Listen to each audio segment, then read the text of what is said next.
Hey YouTube, Joeboy here. So, One Piece chapter 1167 is out.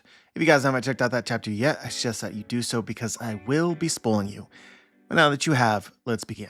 So honestly guys, the downfall of King Harold is legitimately sad. So back in Wano, Kaido was hyping up the idea of betrayal and we assumed that it played a role in the Rocks pirates, etc. Little did we know that King Harold, the king of Elbaf, is another character that betrayed Rocks. But even more sad than this, King Harold, after betraying Rocks, then betrayed himself. As they say, that's rough, buddy. Like, all of this started because Harold wanted to make friends with everybody else. Then he discovered, well shoot, none of the people actually trust us because the history of violence with the giants. So he says to the humans, I will do literally whatever you ask of me so that I can gain your trust. So then naturally the humans request Harold to become their weapon and inflict violence on whoever they decide. I'm honestly over here wanting to give Harold the benefit of the doubt because it's low-key been implied that he and the giant race as a whole are just legitimately morons. The irony of all of this clearly goes well above his head, which is a feat in and of itself given his size. Or maybe for a giant the metaphor should be when things go between your legs, which as it turns out is actually pretty much everything. But yeah, as this is unfolding, the narrator is describing it, and I don't think that it's a coincidence that first the narrator tells us that King Harold is just striking down, pirates in the Florian Triangle, trying to remain as obscure as possible. And then it flips over to telling us that the Yonko, Kaido, Big Mom, and Whitebeard are at the same time that this is occurring, becoming faces of an entire era. Basically, what is being implied is that Harold had become the world government's tool, their weapon, to strike down pirates, but conveniently did not set him upon the most dangerous pirates of the era. For me at least, this is more evidence that the world government actually desired the existence of the Yonko. Hypothetically, the world government as a whole had enough firepower to take each one of these individuals out, especially before they consolidated their power. I mean, hell, we know that Odin was very nearly successful in taking out Kaido himself and his subordinates. And while I think Odin was very, very strong, I still don't put Odin quite at the level of Whitebeard and Roger, whereas Harold is being compared to Rocks and Roger. Like, I power scale Harold higher, so Harold as a tool of the world government, there is a lot that they could have possibly accomplished. It also makes me wonder whether or not Harold's friendship with Rocks, and potentially the members of the Rocks Pirates, although I'm not sure if that relationship is the same regardless, there's some connection there, whether this might be a component of this as well. But yeah, although I want to ruthlessly clown Harold, there's some aspects of this which I think make a lot of sense to him. I don't think that he's the dumbest person alive. He is in fact using whatever brain he possesses to the best of his ability. And so part of this is why he does a lot of this from within the Florian Triangle. He knows that this is not what he is supposed to be doing. Remember, back in Elbaf, they're already developing a culture where violence or aggression of any kind is severely frowned upon at best. And I do think that Harold actually understands that all of this is a contradiction from his core principles and values. Also probably why the narrator describes him as attacking pirates and not, for instance, attacking non-member nations of the world government or nations of humans, period. But yeah, Harold is an interesting case, perhaps unique case in the story of One Piece, where you have somebody who is inherently a truth teller actively becoming a liar. In terms of character foils and parallels that Oda likes to incorporate in the story, this is a version of Luffy, for instance, that is forced to become a liar in order to accomplish his dreams. He's doing all of this to acquire the trust of humans, but I think understands that at the same time, becoming a liar, you would then lose the trust that you are trying to build so nobody can know. Most especially all of your friends and family back in Elbaf. This is happening, and I think it's implied, I don't think it's straight up said, but it's implied none of them know about any of this. They just think that Harold is taking solo missions for Elbaf itself. And if this is true, another thing that this conveys is that while all of this is occurring, Harold is obviously changing as a person in small or large ways, and Elbaf back home they would be aware of none of that as well. Although if you look at the portrait of King Harald back in Elbaf's castle and compare it to Harald throughout this flashback before now, the portrait, like, he's shown almost scowling, right? He looked a lot like Kaido. He looked very unhappy, which is very different from Harald at most other points in the story. So some of them at least might be able to tell that Harald has changed, but not know why that is occurring. Although we may come back to this later and explain it in a slightly different way. But yeah, despite Harald doing things that he knows is not exactly right or what he desires, it's all justified because he's chosen to believe in order over chaos, which I imagine is something Oda intentionally chose here because order versus chaos is very central to Norse mythology as a whole. Order represents the gods who the people worship, and chaos represents the evil which is going to take down the gods. So both metaphorically relating to Norse mythology and also literally in this story, King Harald is choosing the side of the gods. The celestial dragons and the Gorosei whom he knows, but also hints at Imu's existence as well. But yeah, I would say at the very least, at this moment in the story, Harald is not a bad guy. I don't think that he's a bad guy. You could put him in the bucket of, for instance, another character that I don't think is a bad guy, like Aokiji or Kuzan. A lot of good people rationalize order over chaos because it's a deeply complicated topic. And I think that this is reflected in this chapter as Harald is talking to members of the Gorosei. Basically, the Gorosei offer him a position to become a weapon of the Holy Knights, a devoted blade. We'll explain this better in just a moment, but the Gorosei offer Harald a pathway for Elbaf to join the world government, which is his dream. And when he hears about this pathway and the opportunity, like, he genuinely smiles. So yeah, this is a lot of information, but here's how it works. There are 3 different contracts that you can make with Imu. The first of which is called a shallow contract or a shallow covenant and makes a person what's called a devoted blade. Right now, the terms of this contract are incredibly vague. We don't know, for instance, how many devoted blades there can be. Potentially it's limitless. We don't know what this contract might actually do to King Harald, what amount of control that might give Imu over King Harald or anybody else. All we know for a fact is that when you engage in this contract, you get a tattoo, and at this point, you are not yet given permission to meet God or meet Imu. So I'm just gonna say it, intuitively speaking, right, I think that there is almost no chance that there isn't some sort of downside to the shallow covenant. If I had to guess, it might in some ways begin to warp Harald's personality, and again, in some small ways, give Imu some amount of control over him. But if you're actually looking for some evidence as to what effect this might possibly have, the only real character that we have to go on, most likely, is Shanks, because we saw Shanks earlier in this flashback have a tattoo similar to this, and when people saw this, they were like, oh my god, Shanks is a member of the Gods Knights, or, has a contract with Imu. Those theories were on point. So it could be that Shanks' will is just too strong. Like, Shanks is not a normal person. Maybe the contract doesn't affect him like it might affect others.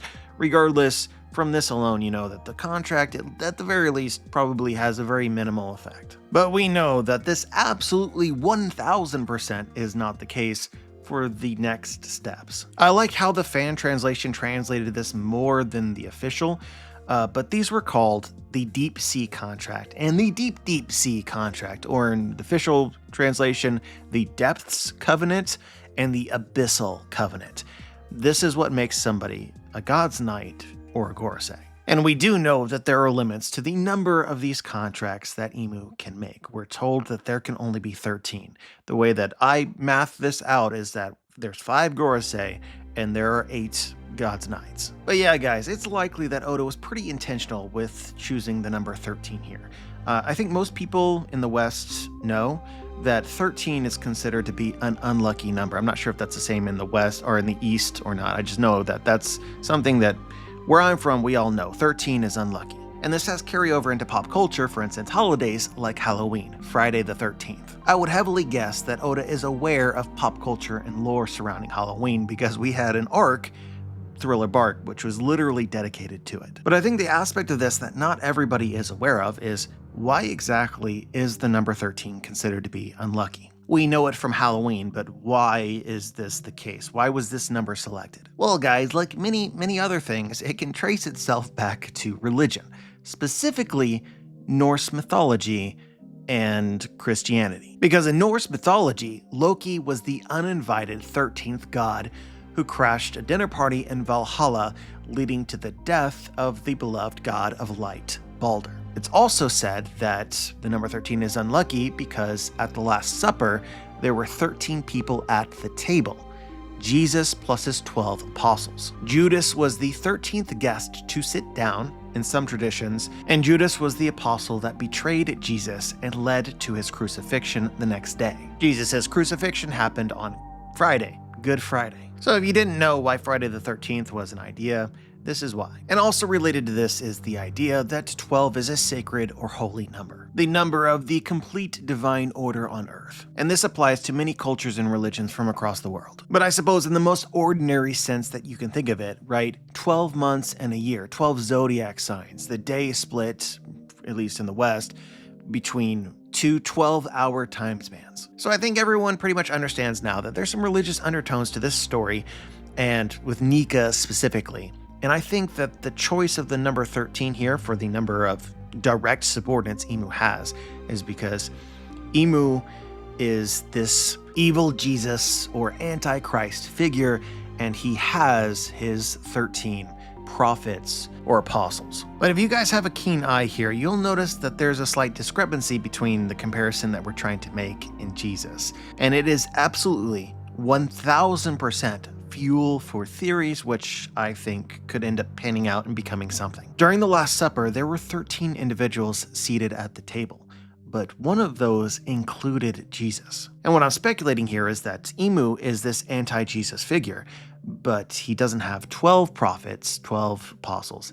He has 13. So I just want to spell this out. Right now, we are under the impression that there is Imu, there are 5 Gorosei, and there are 8 God's Knights. That's my impression. But there is a possibility that there is only 7 members of the God's Knights, which could hypothetically, possibly coincidentally, also mirror the Shichibukai. Essentially, the idea is that Imu themselves, Imu the physical person, is also under some sort of contract, and is just the de facto leader of the Gorosei, adding to a total of 13. But if you really wanted to, you don't actually have to mess with these numbers at all, because originally there were 12 apostles. Then Judas betrayed Jesus and died and was replaced, returning the number to 12. Where it gets interesting is if you talk about the curious case of Paul. Paul, who was formerly known as Saul of Tarsus, was not one of the original 12.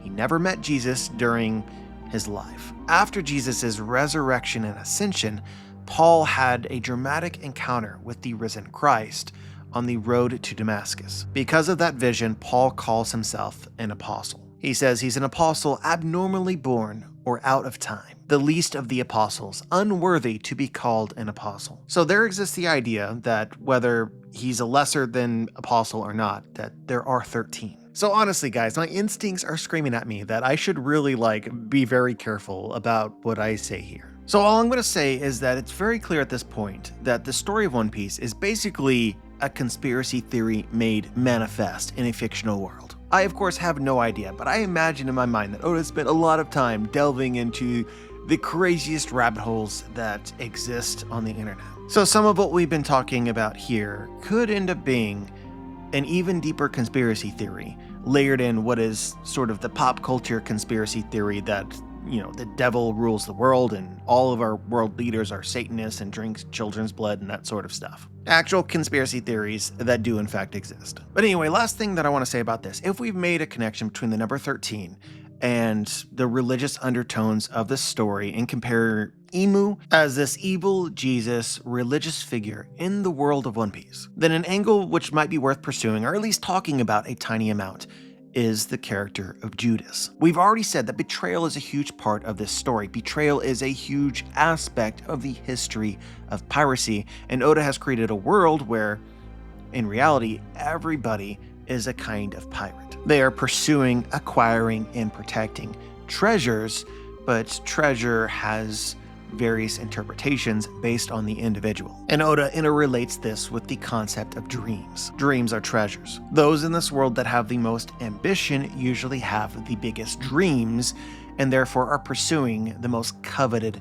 treasures. So in this world, pirates, labeled pirates, are not the only pirates. Essentially, everybody with ambition is a pirate, which is how becoming the king of the world and becoming the king of the pirates is essentially the same thing. Emu right now is metaphorically the king of the pirates, that has made the world forget that they are a pirate, and also that they exist. Anyway, this is a long way of me saying that this idea of betrayal in the world of pirates could also apply to Emu, and then you have the character of Judas. Judas betrayed Jesus, and this led to Jesus' crucifixion and death. Has Emu ever had a subordinate that has betrayed them in the same way?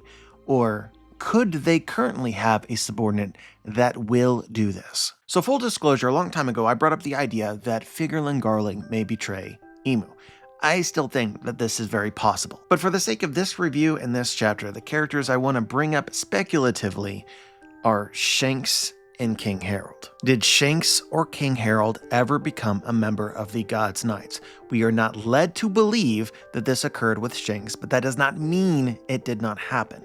And with King Harold, his goal is literally to become a member of the God's Knights, and this might actually unfold on the day that he died, allegedly. But at the very least, these are two characters that I could hypothetically imagine would be capable of betraying Emu. But yeah, I'm pretty sure you guys are already thinking about this, right? But narratively speaking, the most interesting possibility of the two is that Shanks actually became a member of the God's Knights, and I think this would hold regardless of whether he lost his arm. So the idea could be that even to this day, Shanks is still secretly a member of the God's Knights, and Emu believes that Shanks is loyal to them. But Shanks will turn out to be Judas. So I understand tinfoil does not even begin to describe this idea, but just throwing it out into the ether, it doesn't seem impossible to me. But I suppose within this wild tangent, we have largely skipped over the actual subject of the chapter, King Harold. Once again, this whole conversation is happening because King Harold has earned a shallow contract. But in his conversation with the Gorosei, they basically tell him, look, if you attain the deep sea contract, or whatever the Viz calls it, then Elbaf can join the world government. So basically, becoming a God's Knight is King Harold's goal. I just want to throw this in here now before I forget, and I forgot to bring it up earlier.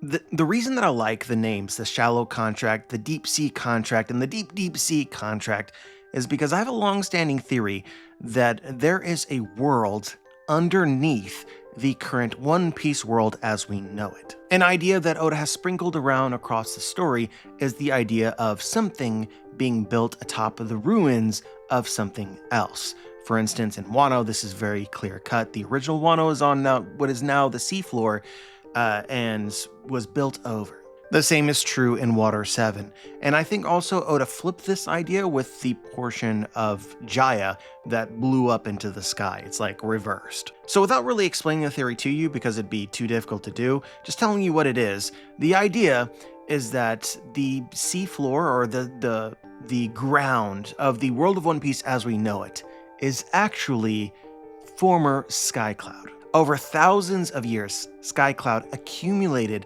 in the sky until the entire sky was covered. The world that we know today is built atop this sky cloud, and through volcanic activity, this process is now continuing once again in the current sky. If you're wondering, this is essentially my rationale or my headcanon for what the first world actually was. And now it exists as a literal hell. And the second world, which we know from the Void Century, was the world before it flooded. So when you start talking about the shallow sea contract, and then you start talking about the deep sea contract, and then the deep sea contract, this could allude to an idea such as this. So this is also something similar to what we know occurs in the sky. You have the White Sea, and then below that you have the White Sea. Either way, this is pretty compelling evidence to me that if you have a deep sea, and then a deep sea, there is likely a part of the sea that we have yet to visit. But anyway, back to King Harold. If his goal is to become a member of the God's Knights,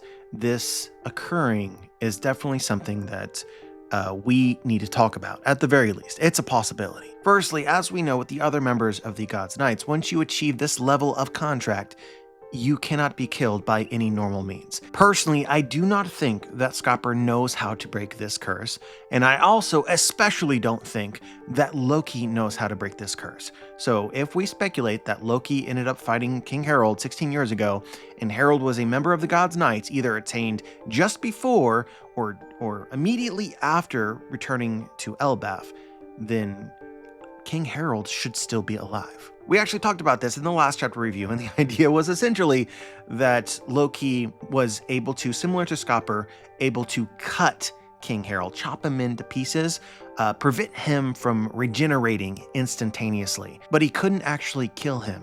And for me, this makes a lot of sense because we see in the castle, right, all of the giants there are dead. Their bones are still littering the floor. They didn't bury any of them. And a conspicuously absent body is King Harald. It also doesn't make sense to me for them to have taken King Harald's body and buried it properly, but not literally everybody else. They also, I think, suspiciously made it a rule where nobody could enter the castle, and it's been guarded ever since for 16 years. They didn't want anybody snooping around. So judge me for it or not, but I think it's a genuinely good theory or good idea that Loki chopped King Harald up into little tiny pieces, or into pieces, think Kinemon in Punk Hazard, stuffed those pieces into a treasure chest, and then hid the treasure chest wherever the road poneglyph is in Elbaf, which I think is within the massive tree somewhere. So ironically, while Loki was chained to the outside of the tree, his father was secretly chained somewhere within the tree. Well, there is potentially another way that this could work, given the question of where King Harald's body is. If King Harald made a contract with Emu, a deep sea contract with Emu, became a member of the God's Knights, I'm not certain what the difference between that and the Gorosei actually is. However, we did see what happened whenever a member of the Gorosei, Saint Saturn, drew Emu's ire. Saturn crumbled into dust. So maybe it is possible that King Harald became one of Emu's apostles, but then betrayed Emu, so Emu killed him. Just the way that I could see it being possible that King Harald might be Judas. But just throwing that idea out there, I don't actually believe this one. I liked what I said before earlier better, but a lot of things could potentially work. You guys know that. So anyway, I think that the next question we need to tackle regarding King Harald being potentially God's Knight is, under what conditions is it possible for King Harald to attain this rank, right? He's worked his whole life and then finally has earned a shallow contract, but I imagine that there are conditions he needs to fulfill, some of which he may not necessarily be aware of, to earn Emu's trust enough to be able to meet Emu and become a God's Knight. And straight up, I do not think that this is as simple as continuing to attack pirates on the sea. I also don't think it's as simple as convincing the giants of Elbaf to join the world government, because they seem like, overall, they're already willing to do this. And their culture is already changing. Like, I don't think that any of this makes sense to me as a condition Emu would need to personally trust Harald enough. Intuitively, and in layman's terms, right, if you're looking to earn the trust of the devil, I would imagine that you would need to be an evil person. Do something so horrifically evil that, like, automatically you are already worshiping somebody like Emu before you even know that Emu exists. It just makes the most sense to me for Emu to trust Harald. Harald needs to embody the things that Emu would value, in a way in which Harald wouldn't need to change in order to become a God's Knight. He would have earned it. So I'm pretty certain that this alone is going to be pretty controversial, and at the very least, what we would be discussing here is the central twist of the end, or the next chapter, or the end of this flashback as a whole, right? Like, there's two pathways, narratively speaking, that make sense for King Harald. It's going to go in one direction or the other. King Harald is obviously like Anakin Skywalker here, right? Slowly coming to embrace the dark side. He either needs to fully embrace it and become Darth Vader, or reject the dark side altogether. If he rejects the dark side and fails to become Darth Vader, I do not think King Harold ever becomes a member of the God's Knight, and this story will be very different from how I imagine it. But as you can probably tell, I'm personally leaning to the idea that he becomes Darth Vader. So if you're not a Star Wars fan and can't follow any of this conversation, I apologize, but the comparison I think is on point. We're essentially waiting for the moment where Emperor Palpatine wins and Anakin attacks the acolytes and then turns on his mentor, his father figure, Obi-Wan Kenobi. This is your sort of moment of great evil that turned Anakin Skywalker into Darth Vader. And I just want to have you know here that even if King Harold becomes Darth Vader, we could still have that Judas twist at the end, because also in Star Wars at the end, Vader does betray Palpatine. And it had a lot to do with his son,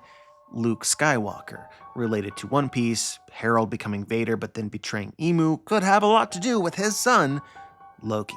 So this leads into my next big theory from this chapter that's gonna take some explaining, but I think is worth your time. The only thing that I think that we know for a fact right now is at the very beginning in this flashback, we can see King Harold has arrived in Elbaf. He's within Elbaf's castle. There's been some sort of meeting called, and you see Loki traveling with Elder Jarl. But as they arrive, King Harold is already being stabbed by a bunch of his giant subordinates. And the obvious question that we had about this scene is, what were the circumstances which led people who supposedly loved King Harold led them to do this? And I think our knee-jerk at the time was that King Harold was already turned into a demon at that point in time, and then the subordinates saw this and were like, evil, must kill. And we sort of walked in on it like that. But this idea was always kind of clumsy, it's just like, it doesn't make complete sense. So instead, let's use the end of this chapter as our central evidence to what ultimately happens. We find out that Ida, the current queen of Elbaf, has gotten sick. And then we jump forward a little bit and find out that the reason that she has gotten sick is because she has been poisoned. So remember, Ida was Hiruden's mother, but not Loki's mother. Loki's mother was Estrid, and she was supposed to be the true queen of Elbaf because she had ancient giant blood. We find out that the village that Estrid came from holds resentment for Ida, a non-ancient blooded giant, being the queen, and so they have decided to poison her. And honestly, I just want to linger for just a moment. The end of this chapter was just incredible. Another one of those scenes just makes me tear up. Like, I only have one mother, whew, it's tough. This guy who doesn't really believe in love, like one person was able to break through. I just want you to pay attention to how Ida was able to accomplish this. Not that she was trying to do it or scheming or anything like that, right? But Ida is just this character that is nonstop optimism and full of love, never disparaged Loki in any way, and was just genuinely nice to him. It was unconditional love. Put in another very One Piece way, Ida allowed Loki to be free to be himself, and yet still feel as though he was wanted and loved. Because of this, she earned Loki's love in return. Very important theme in the story. All of this is very intentional to most likely where the story is going. But to rewind a bit, Ida was betrayed by actual giants from Elbaf who despised that she had become queen when this was not the traditional way that this should happen.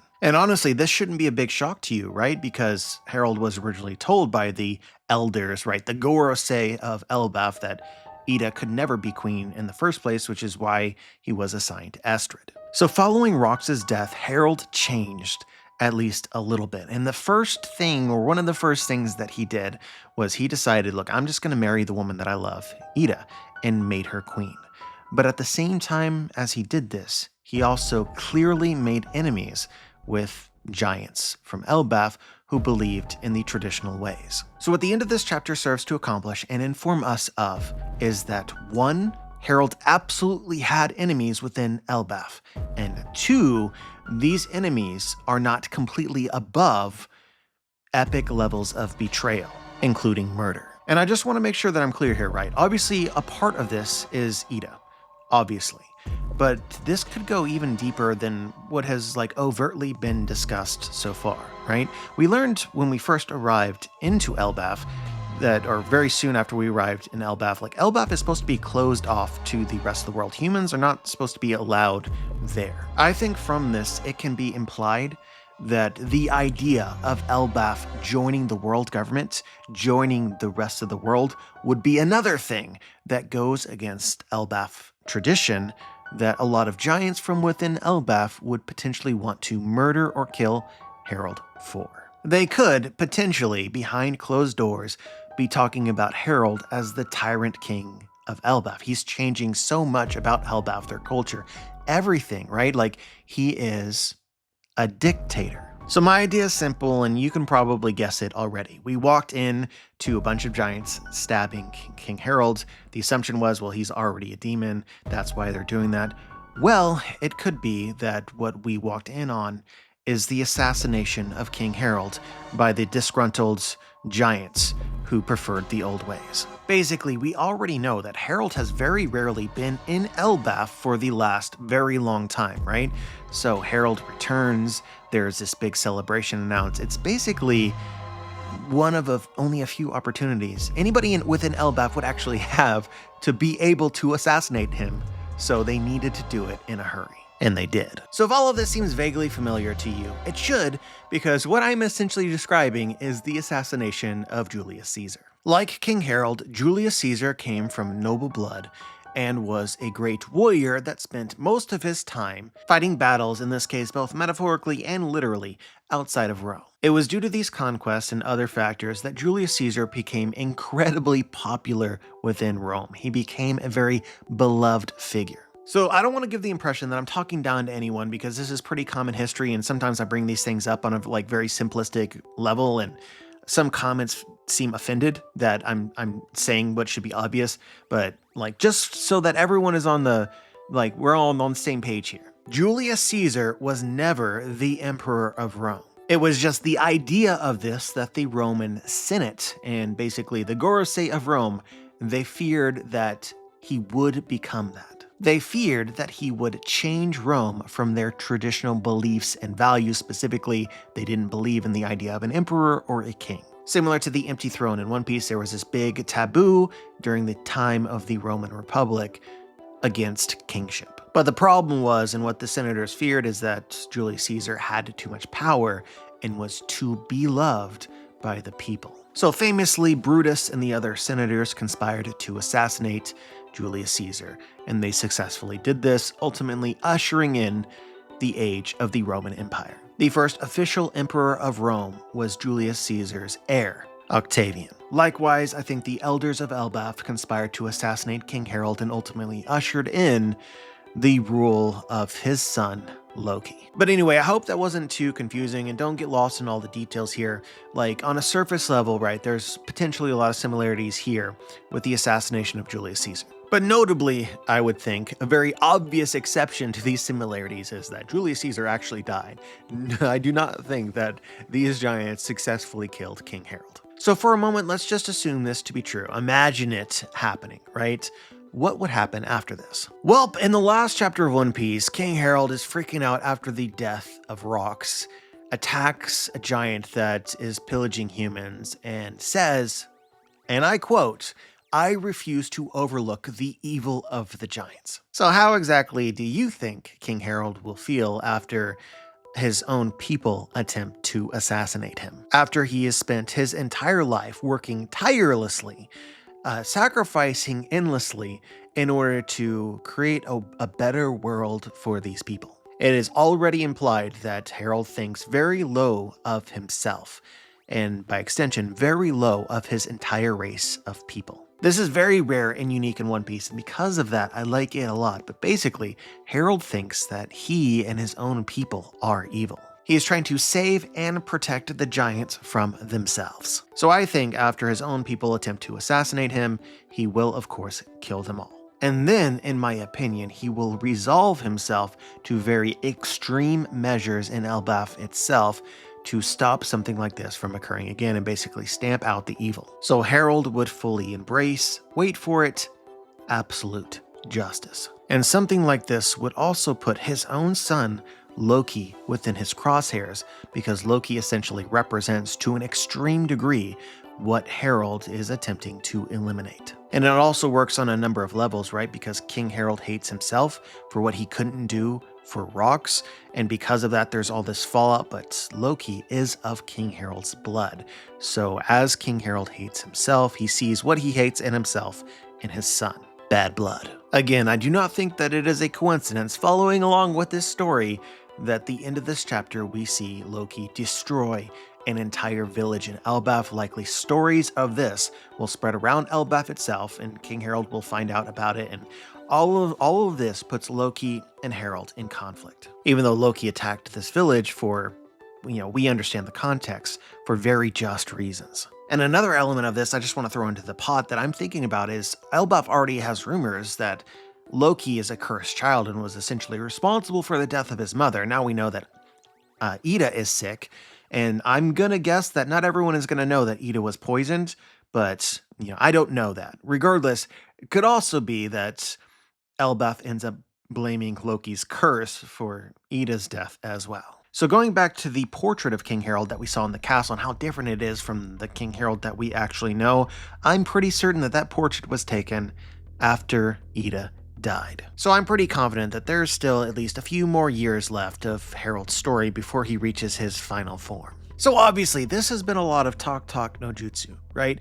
But we actually began this whole mini arc with a question of under what circumstances would Emu trust King Harald enough in order to make him a member of the God's Knights. I think Harald becoming a kinslayer, and most importantly, slaying all of the elders of Elbaf, then resolving himself to pursue absolute justice within Elbaf is what is required. So a lot of people noticed this a long time ago. We kind of take it as fact now, but I just want to remind you guys, Elder Jarl is an elder within Elbaf. Elder Jarl also has what appears to be King Harald's sword lodged within his skull. King Harald attempted to kill Elder Jarl. Personally, I think if King Harald ever became a member of the God's Knights, he did so immediately following the scene that we walked in on at the very beginning of this flashback. After this, Emu appeared and granted him the next level and made him unkillable. Then after all of this, in my opinion, Loki heroically fought his own father, in part because his father was just killing people, including Elder Jarl, and Loki's probably like, what the hell, man? And then two, I think King Harald probably desired the death of his own son. We've talked a lot about Loki's character in prior chapter reviews as we've been following along in Elbaf, but without getting into the details of it, Loki is very clearly, although he comes off as this evil figure that he wants to be known as this Lord of Destruction and be everything that the village claims him to be, in his heart, Loki loves a lot. And in his heart, he wants to be the hero. If you understand God Valley at all, you understand that it is about protecting the people that you love, which are also treasures. It's about protecting your treasures. Loki is absolutely distraught in the last chapter because one of his treasures was rocks and he could not protect them, could not be there for him. Again, at the end of this chapter, he's struggling with this very same concept in Ida. Like father and like son, right? But there's levels to this. Ida earned Harald's love, and so Harald protected her in the very beginning of the flashback when he first met her, right? Like all of that happened. Ida inspired that within him. And Ida actually did the same thing for her adoptive son, Loki. I do genuinely think that she died. And after that, it would make a lot of sense to me for the thing that Loki loves, that he's cherishing and trying to protect, is both the memory of her and also the things that she believed in.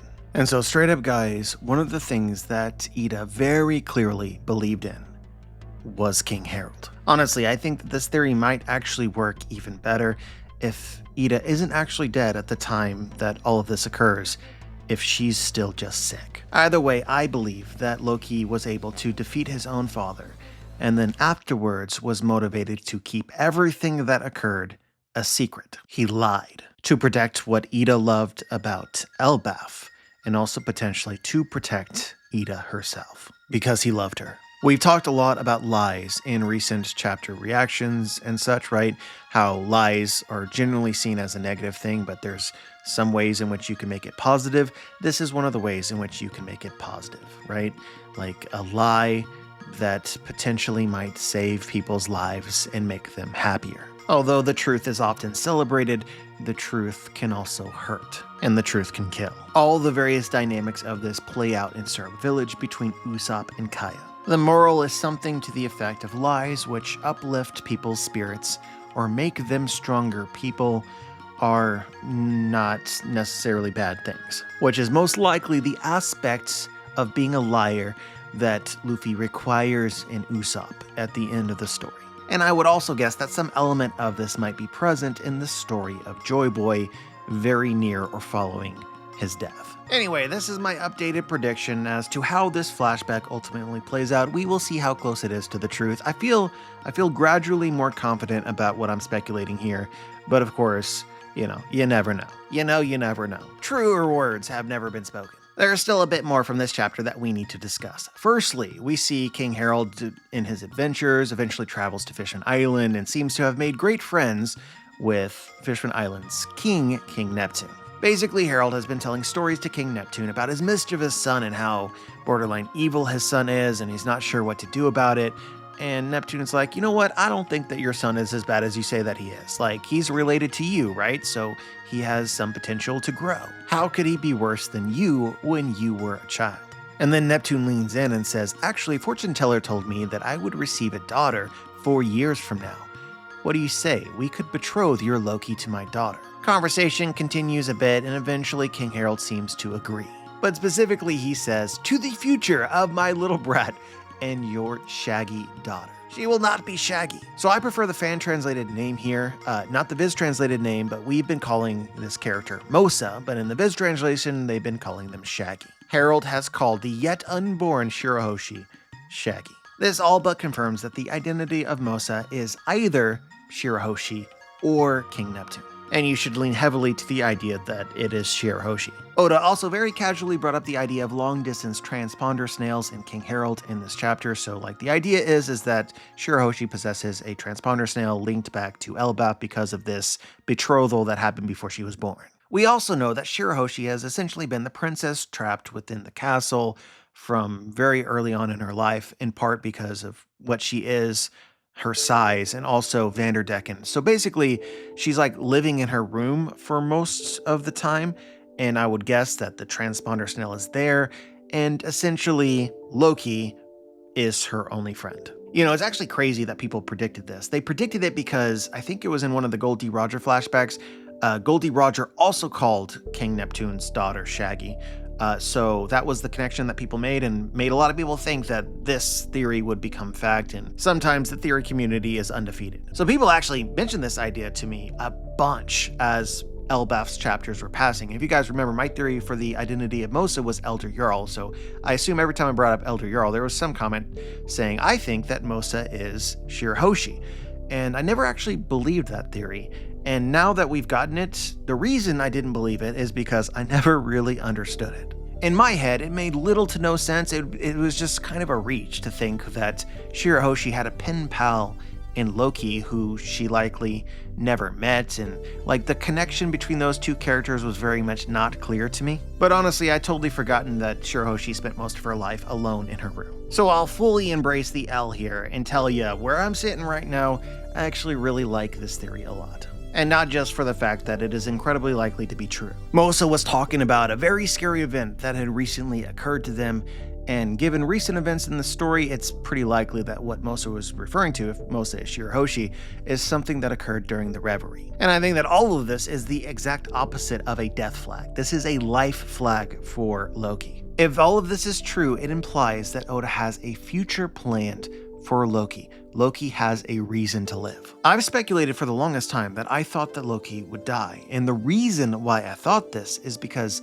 Hyrule dream is to become king of the giants. So whether Loki wills this or not, Loki's existence kind of stands as a barrier to Hyrule accomplishing his dreams, and it would just be easier if the younger but stronger giant died. This solves itself, however, if Loki's path takes him to Fishman Island. Or I suppose not Fishman Island itself, but takes him to some island not Elbaf, where the Fishmen and Loki can form their own family and bonds, etc. Like Loki has his own place to be separate from Elbaf, while HARALD becomes the king of the giants of Elbaf. But just so that we're clear here, right, this future is a ways away. At this point in time, Loki is not dating Mosa. There's no romantic relationship there. They are purely friends.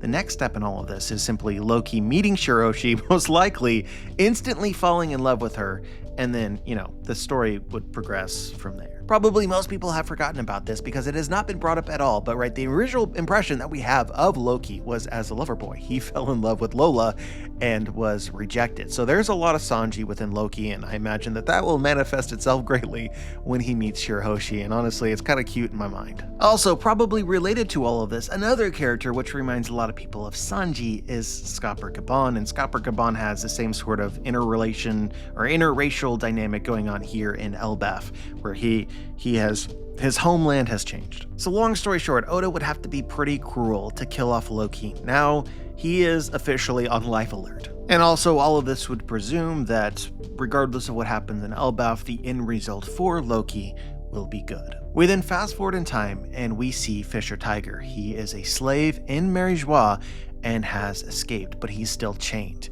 He then ends up encountering what very obviously is implied to be Shanks. I assume it's Shanks, although technically Shanks, Shamrock, it could be either one. Shanks breaks his handcuffs and then tells him where the weapons are, and basically inspires Fisher Tiger's raid in Mary Joie. I've seen a lot of people online really upset that this nerfs some of Fisher Tiger's feats. Like the story told about Fisher Tiger's that he climbed the red line in order to free the slaves. But now, oh my god, he didn't do that thing. Oh, this is the worst. If you can't tell, I do not vibe with this at all. One Piece, the story is based on the monomyth, or the hero's journey, right? Within it, you can see that Oda incorporates elements of many different mythologies. Mythologies, myths, legends are all, or mostly, things that are most likely rooted in some truth and then embellished for the effect. The stories that people tell often include things that are not true. This is what makes for the best stories. This happens literally everywhere and has happened once again with Fisher Tiger. But you want to talk about a theoretical concept put into practice. Earlier in this review, we were talking about how the truth hurts and that sometimes lies that uplift people or make them stronger or they want to hear, sometimes they're good. Wah! Here's the example. People who absolutely wanted Fisher Tiger to have climbed the red line in order to free the slaves. Honestly here, if Oda practiced what he preached, he never would have revealed this truth to us because he would know that the truth hurts and that people really needed this to be true. Crushed dreams and all that. This was basically a very non-compassionate reveal. And shame on Oda. But honestly, when I think about it, we got a little bit ahead of ourselves here because I said, well, it seems like Shanks is the one that freed Fisher Tiger. Yeah, Shanks was part of this chapter as well as a celestial dragon. So we have an interaction between Figurlin Garling, his two sons Shamrock and Shanks, and King Harold. And there's just too much about this that it's possible to discuss at one time. I don't even know where to begin, but first off, it's incredibly obvious that Shanks is putting on an act. He is very clearly not acting like himself, he's acting like he thinks celestial dragons act. And I think that we know for a fact that he's faking this because as a pirate, Shanks is free, and as a free pirate, you know who he is. I don't think that, the conspiracy theory does not go that deep. So as far as I'm concerned, what Shanks is doing here is he has infiltrated the world government, the celestial dragons, and Emu's inner circle. He's like the pirate version of X-Drake. And judging from things that Figurlin Garling is saying, he's pulling it off as well. The way that this makes sense in my mind is we know Shanks as a notorious pirate that was once a member of Gold D. Rogers' crew. But you should recall that Buggy was also previously a member of Gold D. Rogers' crew, and nobody knew that. Nobody. He was in the East Blue, he had a bounty and everything, and just literally nobody knew. Except, of course, other notorious pirate crews. So just apply Buggy's circumstance to Shanks.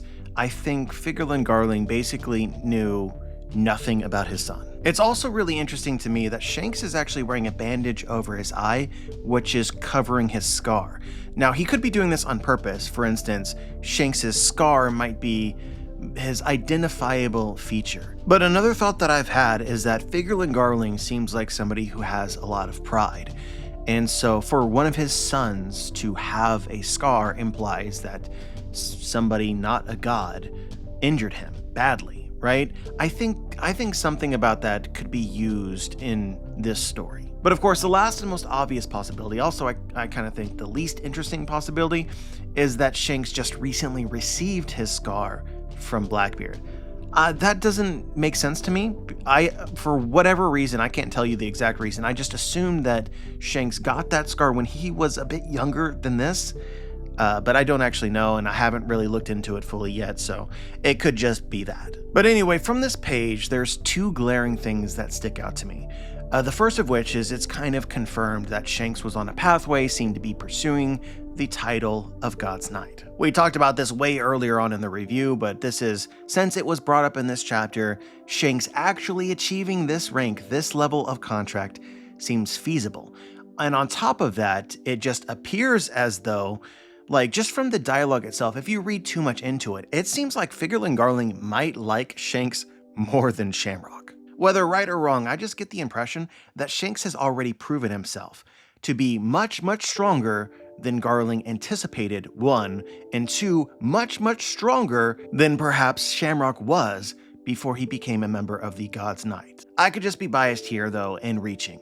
Either way, what Garling says is that Shanks has been through the hell of the lower world, and that once he becomes a member of the God's Knights, he will instantly boost, likely on the level of Shamrock. So Garling already thinks that Shanks is an equal to the son that he has raised this whole time, at worst. And all of this leads into my second takeaway from the page, which is that Shanks seems to be acting more like a leader than Shamrock. Shanks also appears to be acting a bit angrier or a bit more evil than Shamrock. In comparison, when you put them side by side, Shamrock seems very nice and sweet. So I really just want to take this moment to remind you that Shanks and Shamrock are twins. And just because you have a twin does not mean as people you are the same, but there tends to be similarities. And what I think, nature versus nurture, right? You have whatever it is that your nature is, and then you're shaped by your environment. There was a world in which Shamrock, raised by Goldie Roger, ends up being just the same as Shanks. And there is a world where Shanks, raised by Figurlin Garling, ends up just the same as Shamrock. So I just find it to be pretty likely that there is a good person somewhere inside of Shamrock that just simply isn't allowed to exist because of his environment. And I also tend to think that blood is actually a thing that matters in the story. Lots of characters share traits that are similar to their parents, one of their parents, not always, but it's common, and it's common in the real world as well.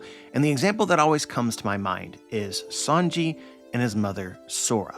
Like, you can tell that Sanji inherited a lot of who his mother was. And this aspect of him was one of the major reasons why Sanji could never become what Judge Vinsmoke wanted him to be. Likewise, I think both of these twins inherited a lot of who their mother was. So this was pointed out to me, and I want to point it out to you. Fans noticed what Shanks and Shamrock were wearing, their attire. There's obviously similarities in how they are dressing, but there's also distinct differences.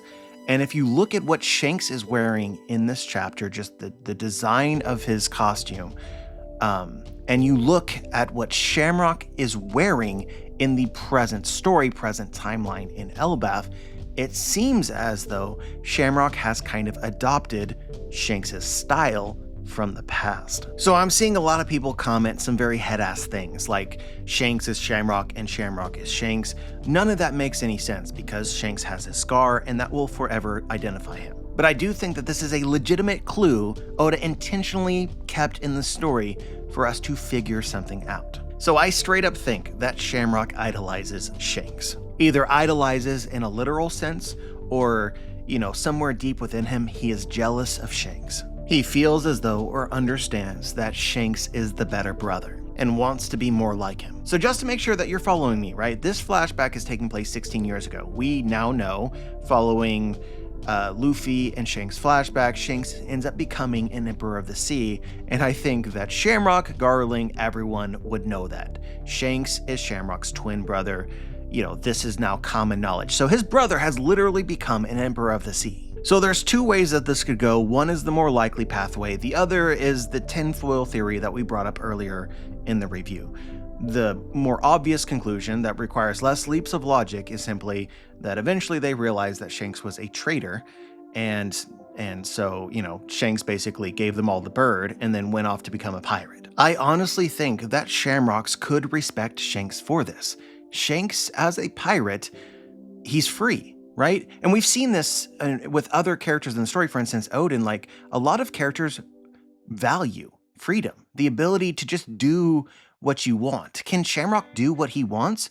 No, he's constantly at the beck and calling of Emu and the Gorosei. Like, he is not free. Meanwhile, Shanks gave them all the bird. He betrayed them, yes, but this element of freedom could be something that Shamrock deeply respects and idolizes. He wishes that he could also flip everyone the bird the same as Shanks did. Shanks is the twin brother with balls, and Shamrock just knows it. But of course, as I said earlier, the other way that this could potentially, very, very potentially be, is that Shanks still has Shamrock and Emu convinced that he is their subordinate.